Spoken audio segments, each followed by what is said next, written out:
Hello everyone, welcome to success with Rai academy. 28 नवंबर 2023 के दैनिक जागरण के राष्ट्रीय संस्करण को आज के इस वीडियो में हम डिस्कस करेंगे। तो चलिए वीडियो को स्टार्ट करते हैं। और सबसे पहली हेडिंग है कि अमेरिका में खालिस्तान समर्थकों ने भारतीय राजदूत से की है बदसलूकी। सिख समुदाय के लोगों ने इन अलगाववादियों को हालांकि गुरुद्वारे से बाहर खदेड़ दिया है। अमेरिका में जो भारत के राजदूत हैं तरनजीत सिंह संधू, वो कल गुरु नानक जयंती था, उस उपलक्ष्य में एक गुरुद्वारे में गए थे जहां पर खालिस्तान समर्थकों ने इनको घेर लिया, नारेबाजी करने लगे भारत के खिलाफ और अलग राष्ट्र की फिर से मांग करने लगे। तो सबसे पहले हम इस पॉइंट को जानते हैं कि खालिस्तान समर्थक हैं कौन। देखिए, भारत जब आज़ाद हुआ और पाकिस्तान अलग राष्ट्र बना, उसी समय पंजाब का भी अलगाववादी समूह जो था वो भी अलग राष्ट्र की मांग करने लगा। खालिस्तान राष्ट्र की, जैसे पाकिस्तान बना वैसे खालिस्तान समूह की राष्ट्र की मांग करने लगा।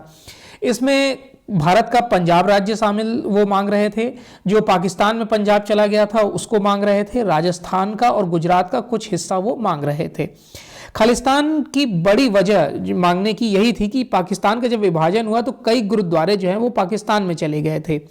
और खालिस्तान का जो हिंदी अर्थ होता है वो है खालसे की जमीन, तो इसे वो बहुत धार्मिक रूप में स्वीकार कर रहे थे।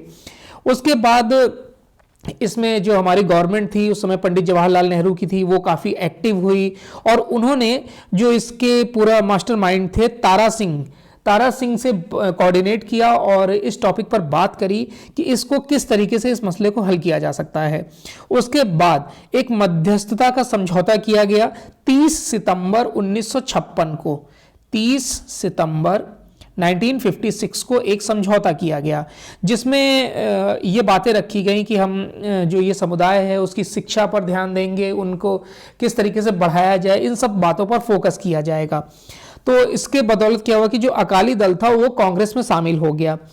लेकिन हुआ क्या कि जब धार्मिक स्वतंत्रता और संस्कृति को बढ़ावा देने और आर्थिक हितों की जो बढ़ावा देने की बात थी वो कहीं ना कहीं भारत सरकार भी भूल गई और ये समझौता भी कहीं ना कहीं पीछे हट गया। तो वहीं से फिर से ये जो समूह है वो एक्टिव हो गया और ठान लिया कि हम अब अलग राष्ट्र की मांग को अपना कर रहेंगे, यानी अलग राष्ट्र लेकर रहेंगे। हालांकि ये मंसूबा कभी कामयाब नहीं हुआ क्योंकि कभी भी अलग राष्ट्र को लेकर इनकी सहमति नहीं बन पाई, आपस में ही सहमति नहीं बन पाई। तो भारत कैसे पंजाब, राजस्थान का कुछ हिस्सा और गुजरात का कुछ हिस्सा अपने हिस्से से अलग कर देगा। चलिए नेक्स्ट न्यूज पर आते हैं। शाह को हत्यारा कहने के मामले में राहुल गांधी पर चलेगा मानहानि का केस। अब ये जो मामला है वो मई 2018 का है, जिसमें बेंगलोर में एक जनसभा को संबोधित करते हुए राहुल गांधी ने अमित शाह को, उस समय वो भाजपा अध्यक्ष थे, अमित शाह को हत्यारा करार दिया था जो गुजरात दंगे हुए थे उसमें।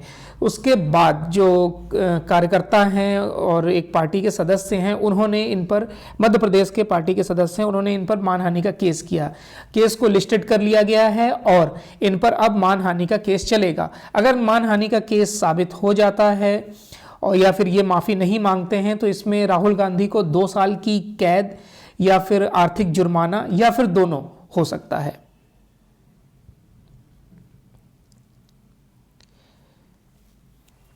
देखिए, महात्मा गांधी महापुरुष और प्रधानमंत्री मोदी युग पुरुष, ये स्टेटमेंट है उपराष्ट्रपति जगदीप धनखड़ का। उपराष्ट्रपति जो है हमारे जगदीप धनखड़ ने महात्मा गांधी को महापुरुष और प्रधानमंत्री नरेंद्र मोदी को इस सदी का युग पुरुष करार दिया है। उन्होंने कहा कि महात्मा गांधी पिछली सदी के महापुरुष थे, नरेंद्र मोदी इस सदी के युग पुरुष हैं। महात्मा गांधी ने हमें अहिंसा और सत्याग्रह के जरिए अंग्रेजों की गुलामी से आज़ादी दिलाई है, जबकि भारत के सफल प्रधानमंत्री मोदी ने हमें उस राह पर पहुंचा दिया है जहां हमें हमेशा होना चाहिए था, यानी कि हम जिस विकास की खोज में थे वो विकास अब हमें मिल रहा है, ये जगदीप धनखड़ ने बोला है। नेक्स्ट न्यूज है कि रेट माइनर्स ने 1 मीटर तो वर्टिकल ड्रिलिंग से हुई 36 मीटर खुदाई। उत्तराखंड के सिलक्यारा सुरंग में फंसी 41 जिंदगियां जो 8 राज्यों से हैं, बचाने की जंग अंतिम पड़ाव को पार करने के लिए तैयार है। राहत एवं बचाव अभियान के 16वें दिन इन श्रमिकों को जल्द सकुशल बाहर निकालने की उम्मीद बढ़ती जा रही है। श्रमिकों तक पहुंचने के लिए सुरंग के ऊपरी हिस्से से SJVNL वर्टिकल ड्रिलिंग का कार्य जारी है, जबकि सिलक्यारा की तरफ से स्टील पाइप की हॉरिजेंटल निकास सुरंग बनाने को रेट माइनर्स की टीम मोर्चे पर पहुंच गई है या डटी हुई है। सोमवार देर शाम तक SJVNL यानी सतलुज जो हम बात कर रहे थे कल, प्रोजेक्ट ने 36 मीटर ड्रिलिंग पूरी कर ली है। इस तरफ से 86 से 88 मीटर ड्रिलिंग की जानी है। सुरंग के मुहाने की तरफ से बन रही निकास सुरंग की ड्रिलिंग के दौरान फंसे ऑगर मशीन के हिस्से को भी 70 घंटे की कड़ी मशक्कत के बाद काटकर निकाल लिया गया है। नेक्स्ट न्यूज है कि बिहार में 65% आरक्षण को पटना हाईकोर्ट में चुनौती दे दी गई है। देखिए, बिहार में अनुसूचित जनजाति, पिछड़ी जाति और अति पिछड़ी जाति समूहों के लिए सरकारी नौकरी और शिक्षण संस्थानों में आरक्षण का कोटा बढ़ाने वाले कानून को चुनौती देते हुए पटना हाईकोर्ट में शुक्रवार को याचिका दायर की गई है। याचिका को सूचीबद्ध करने से पहले उसकी एक प्रति महाधिवक्ता के कार्यालय में भेज दी गई है और ये लोकहित जो याचिका है वो गौरव कुमार और नमन श्रेष्ठ ने दायर की है।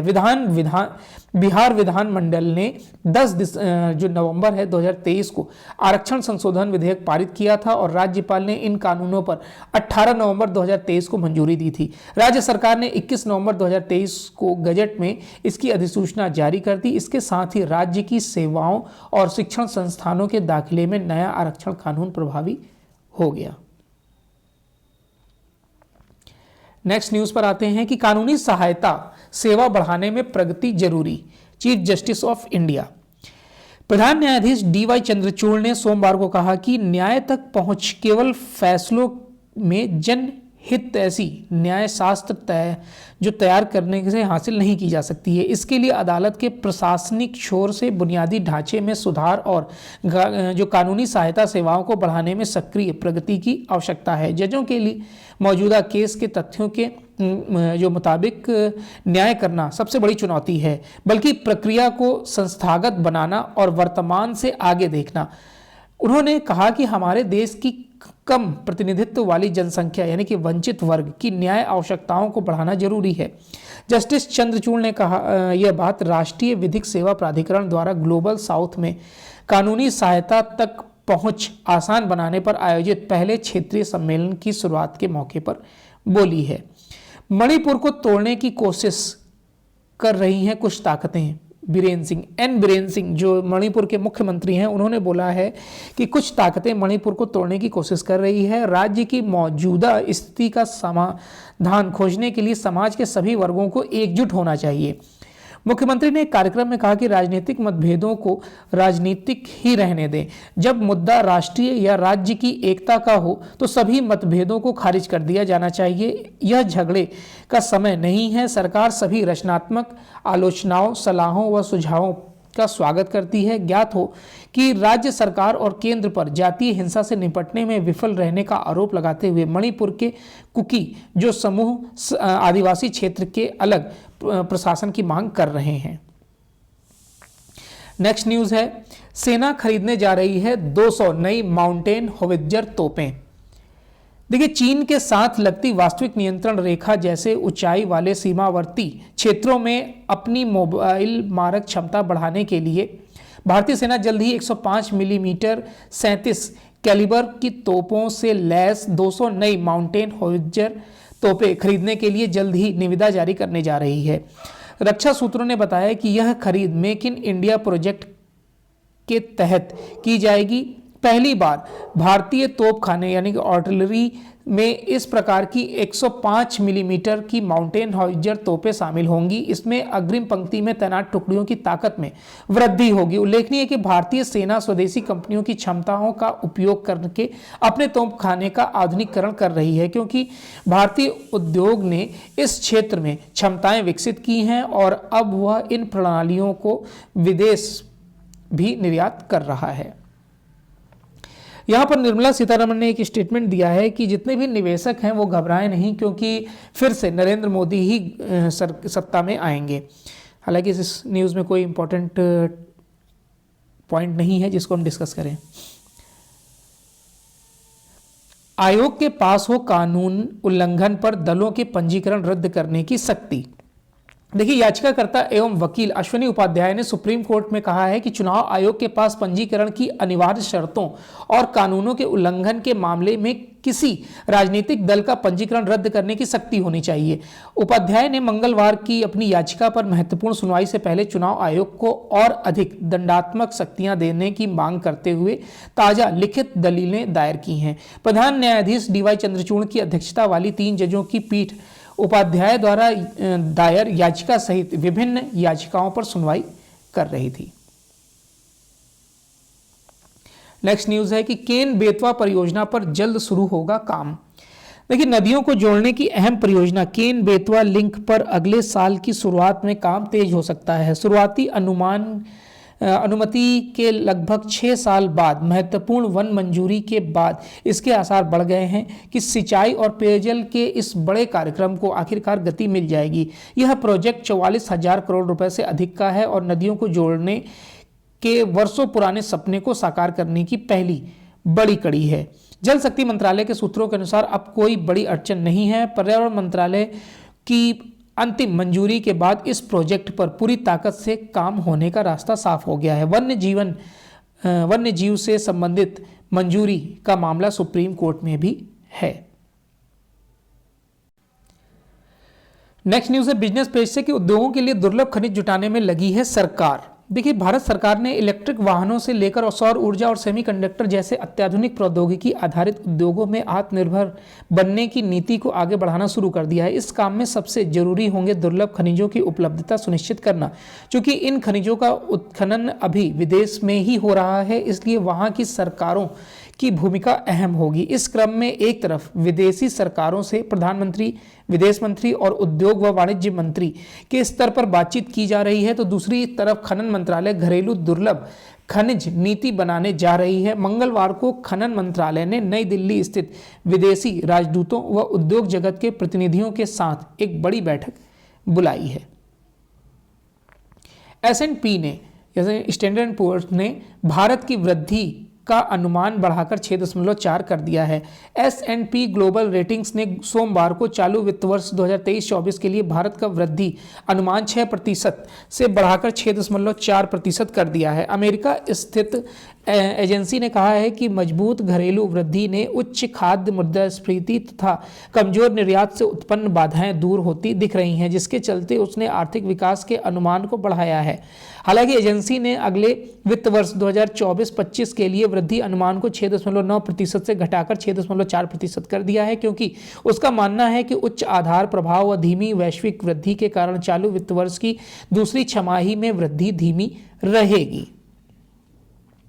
ग्रामीण कारोबार की हिस्सेदारी बढ़ेगी। मोहंती, देखिए, LIC ग्रामीण क्षेत्रों में अपना व्यवसाय बढ़ाने के लिए कमर कस रही है। कंपनी के चेयरमैन सिद्धार्थ मोहंती का कहना है कि भविष्य में ग्रामीण क्षेत्रों में LIC का व्यवसाय 40 से 50% तक जा सकता है। देश में सार्वजनिक क्षेत्र की सबसे बड़ी बीमा कंपनी के चेयरमैन ने दैनिक जागरण से बात करते हुए कहा कि भविष्य में कंपनी ग्रामीण क्षेत्रों में ज्यादा से ज्यादा विस्तार का लक्ष्य लेकर चल रही है। अभी कुल व्यवसाय का 20 से 22% ग्रामीण क्षेत्रों से आता है। ग्रामीण क्षेत्रों में व्यवसाय बढ़ाने के लिए कंपनी वहां अधिक से अधिक एजेंट नियुक्त कर रही है। मोहंती के मुताबिक ग्रामीण क्षेत्रों के लिए बीमा उत्पाद ऐसे होने चाहिए जिससे ग्राहक आसानी से प्रीमियम भर सके। ग्रामीण ग्राहक बीमा सुरक्षा के साथ साथ अच्छा रिटर्न भी चाहते हैं। इन बातों को ध्यान में रखकर ही ग्रामीण क्षेत्रों के लिए उत्पाद तैयार किए जाते हैं। इनका उत्पाद शहरी क्षेत्रों के ग्राहक भी कर रहे हैं। नेक्स्ट न्यूज पर आते हैं, जिसमें 2 इंपॉर्टेंट न्यूज थी। मलेशिया भी थाईलैंड व श्रीलंका की तरह भारतीयों को देगा मुफ्त वीजा। मलेशिया ने भारतीय और चीनी नागरिकों को आगामी 1 दिसंबर से 30 दिन के लिए मुफ्त वीजा देने की घोषणा की है। मलेशिया के प्रधानमंत्री अनवर इब्राहिम ने रविवार को इसका ऐलान करते हुए कहा कि यह कदम पर्यटन को बढ़ावा देने के लिए उठाया गया है। इसके पहले थाईलैंड और श्रीलंका ने भी हाल ही में ही विदेशियों को इसी तरह की वीजा छूट दी है, जिसमें भारत शामिल है। मलेशिया के PM इब्राहिम ने कहा कि इस तरह की मुफ्त वीजा सुविधा हम खाड़ी देशों और जॉर्डन, तुर्की समेत अन्य पश्चिमी एशिया के देशों को पहले ही दे रहे हैं।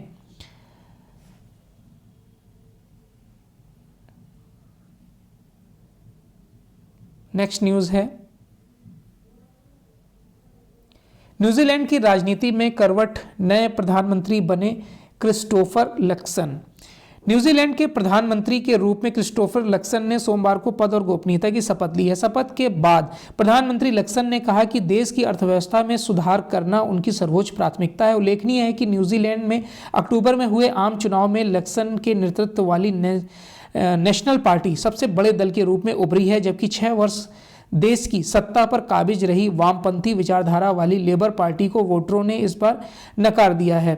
उसे पिछली बार की तुलना में करीब आधे वोट ही मिल सके हैं। इस सरकार का लंबे समय तक जेसिका ऑर्डन ने नेतृत्व किया था, लेकिन कुछ समय पहले उन्होंने प्रधानमंत्री पद से इस्तीफा दे दिया था, जिसके बाद क्रिस हिपकिंस प्रधानमंत्री बने थे। तो ये आज का 28 नवंबर 2023 का दैनिक जागरण का राष्ट्रीय संस्करण था। आई होप आपको वीडियो अच्छा लगा होगा। अगर वीडियो अच्छा लगा हो तो लाइक और शेयर कर दीजिएगा। वीडियो देखने के लिए धन्यवाद।